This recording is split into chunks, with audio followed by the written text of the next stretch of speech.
Hola, buenas. ¿Qué tal? Somos David y María y os vamos a presentar esta comunicación que hemos titulado Fantasía, Sangre y Desprecio, la estética de la figura élfica en las sagas de videojuegos de Witcher y Dragon Age. Se trata de un estudio más bien evolutivo, desde los orígenes del mito del elfo hasta sus manifestaciones en concretamente el videojuego, que es lo que más nos interesaba. Y dado que tenemos muchísima información, vamos a ir un poquito rápido, pero en cualquier caso, bueno, espero que la disfrutéis. Y queríamos además agradecer al Comité del Congreso aceptar la propuesta. La verdad es que nos sentimos muy, muy honrados. Rápidamente habría que decir que la figura del elfo, como todos sabemos, es una figura literaria totalmente consolidada hoy en día, tanto en la literatura como en otras ficciones, pero en su origen era un personaje mitológico propio del folclore germano y nórdico, es decir, es un poco centro y noreuropeo. Sin embargo, fue el folclore anglosajón, principalmente el inglés, el que lo incorporó de manera muy rápida y además le dio muchísima expansión, sobre todo mezclándolo con el folclore celta más oriundo del territorio. En este sentido, bueno, pues se cree que los elfos tenían cierta conexión o parentesco con los habitantes del otro mundo o aquellos túmulos o colinas que serían un poco el mundo más de las divinidades o de al menos de seres que no eran humanos, sino eran otra cosa. En cualquier caso, la mitología es un personaje impreciso. El elfo se le considera una divinidad menor, asociado a la luz, en el sentido también metafórico de la hermosura, y ahí la fertilidad. En ese sentido, se le emparenta mucho con Frey y Freya, que serían los Vanir, como digo, de la fertilidad. Y en otra posibilidad, también los mitólogos han dado con la conclusión de que quizá también eran criaturas fantásticas de pequeño tamaño que favorecían a los habitantes de las casas, sobre todo a pequeña escala, y cuando nadie miraba realizaban tareas domésticas, o protegían o, como digo, aportaban fertilidad. Y si no se les hacía caso o si no se les tenía mucho en cuenta o incluso si se iba contra ellos, incluso eran una manera mítica de explicar ciertas enfermedades como el delirio, la locura, las fiebres o incluso, curiosamente, el lumbago, ¿no? Es como ciertos dolores o dolencias que aparecen un poco de repente.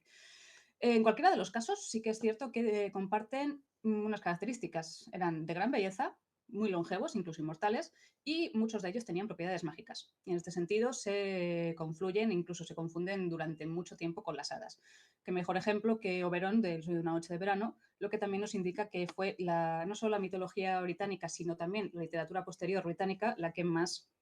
eco y forma le ha dado a los elfos, llegando, por supuesto, a su creador, entre comillas, definitivo, que es Tolkien, ya que mediante una labor filológica, exhaustivamente filológica, llegó a la conclusión de que los elfos, o más que llegar a la conclusión, les dio una forma definitiva en forma de criatura monoide, de una gran hermosura, inmortales, salvo por una muerte violenta,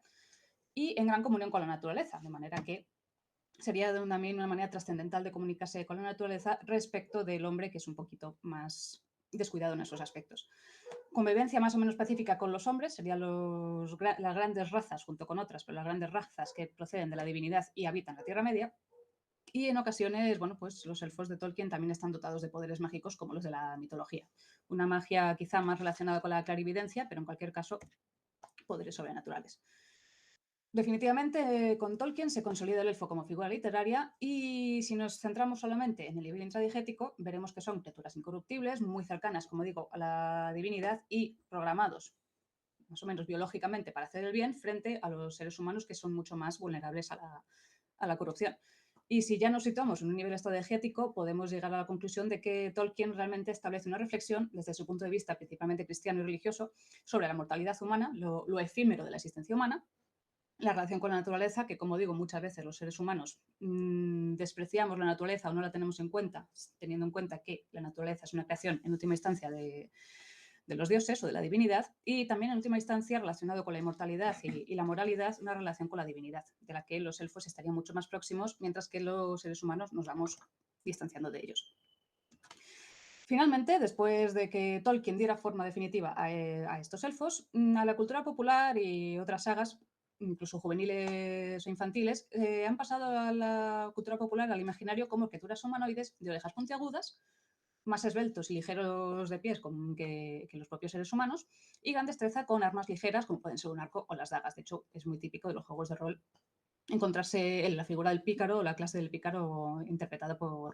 por elfos que en general también tienen personalidades amables y joviales. En cualquier caso, parece que se han desprendido un poquito más de la carga épica y la mística tolkieniana y son más, como digo, personajes estéticos que funcionales para ese tipo de reflexiones más místicas. Sin embargo, en la saga de Geralt de Rivia, de Sapkowski, veremos que de cierta manera sí que tiene una herencia tolkieniana, pero también popular, ya que son criaturas hermosas y longevas, perdón, con aptitudes mágicas y que poblaron la Tierra mucho antes que los humanos. En este sentido, sí que concuerdan con los elfos de Tolkien, pero además Sapkowski les da otra reinterpretación, también de manera solemne, aunque más terrenal, en la que plantea a los elfos como una reflexión sobre la mortalidad humana y sobre la relación con la naturaleza, pero también de otra manera, en el sentido de que fueron los primeros pobladores de la Tierra, que sería esa, en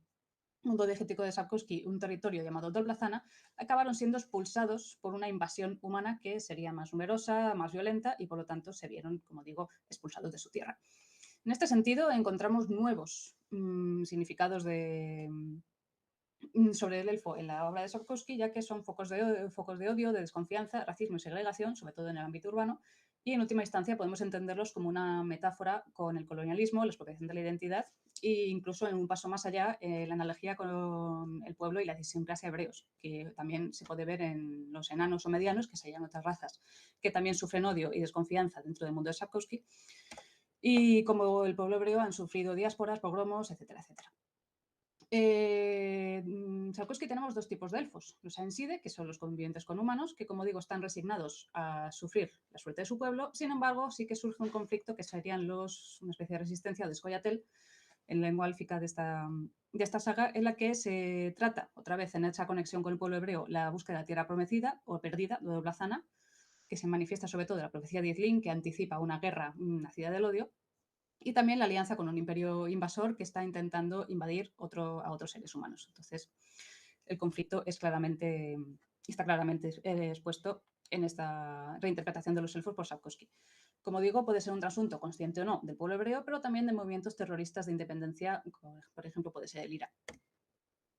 Por otra parte, los ANL o Alders, que por cierto se parece un poquito a la palabra Eldar que utiliza Tolkien, serían otro tipo de elfos que no viven con los humanos en su mundo, pero sí en otro mundo, y que son saqueadores de mundos, especialmente a los de los humanos, a los que odian con toda intensidad, y se manifiestan en forma de jinetes rojos o la cacería salvaje, que es una leyenda mitológica medieval que habla de unos espectros que saquean y se llevan almas consigo. También están asociados a otra profecía, que sería el frío blanco, que parece ser una especie de apocalipsis, glaciación, en cualquier caso una apocalipsis relacionada con un cambio climático. Y bueno, como guiño intertextual prácticamente de Sapkowski a estos elfos mitológicos, bueno, el rey de los ANL es Oberón, tiene el mismo nombre. En cualquier caso, estos ANL dan un paso más allá y lo que planean es un genocidio humano y esclavizar a los supervivientes, ya que de una manera el mensaje de Sapkowski es que el odio solamente destruye y el que ha sido oprimido se puede convertir perfectamente en opresor. Si nos vamos ya a los videojuegos, que es lo que nos compete,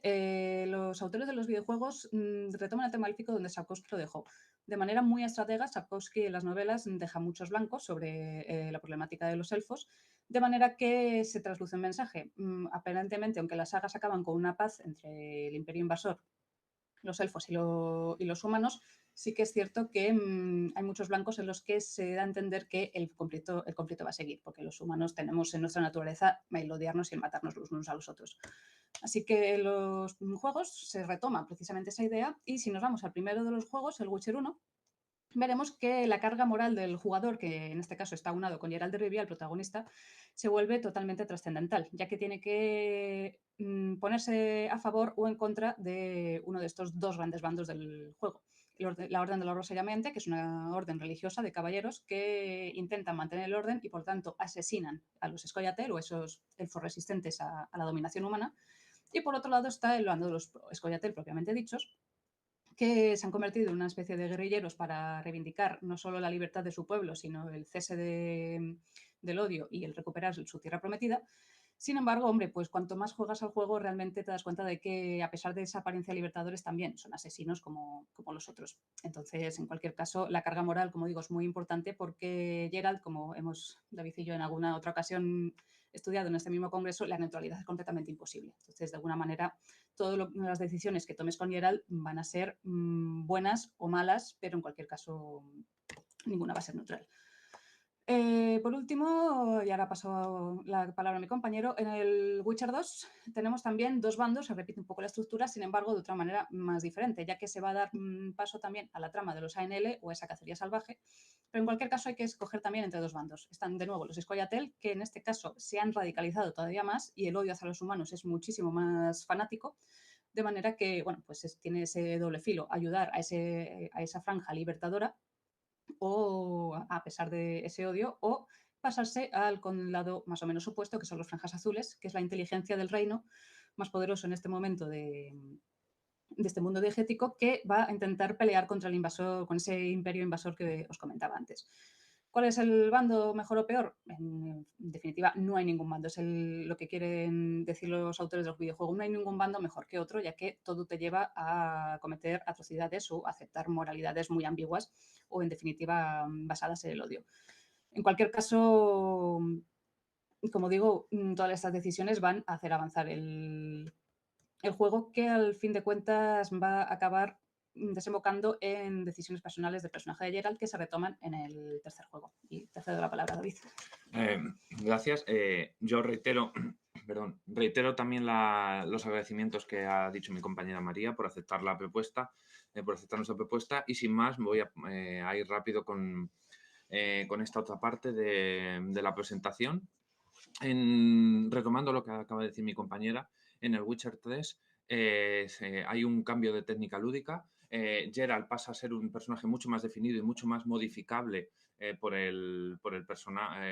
jugador. Como ya hemos también estudiado anteriormente, se pueden crear hasta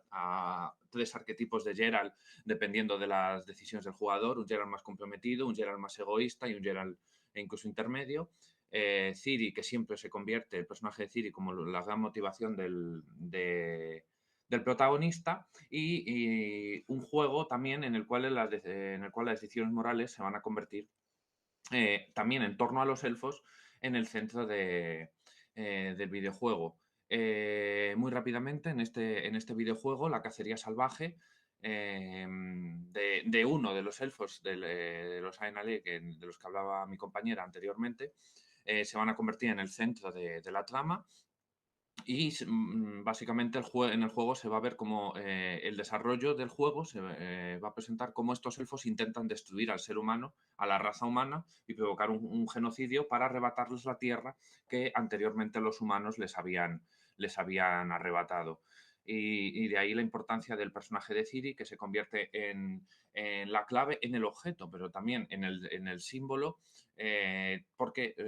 unos la necesitan para conservar el status quo existente en el mundo, mientras que otros la necesitan, los elfos, la necesitan para lograr sus planes. Hay, por lo tanto, un cruce con con las leyendas populares medievales, y lo más importante sobre todo es una reinvención posmoderna del mito folclórico. Sin más, voy a pasar ya al Dragon Age.